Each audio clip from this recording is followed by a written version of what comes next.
Komiti mar od ne loso budget motel ne kod jaod bura ma Kiharu Indi Nyoro ne otieko chenro mar kawo pach migepe opogore mag sirkal kod mag od bura ewi budget mar higa mar 2025.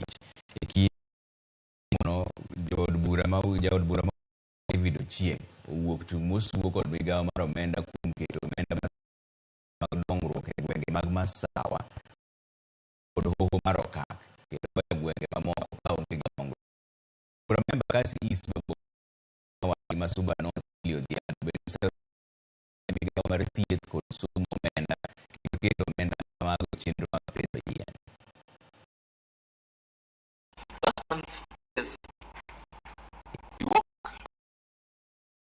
Reports that one constituency in Kiambu County had 1.5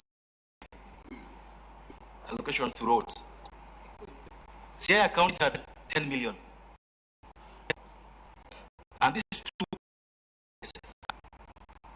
Yesterday, with the election chair, and if you look at the allocating money to schools for the last years,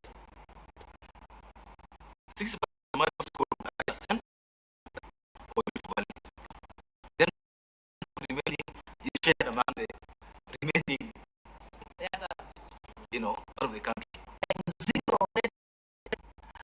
supplies to exempt, meaning it are input taxes and that will be offloaded onto the consumer. When you're going to tax vehicles at 2.5% of the value of the vehicle, I mean, how exactly are we going to do that? Are we not will we not be overtaxing Kenyans? And therefore, even people close those businesses that we intend to collect more revenue from.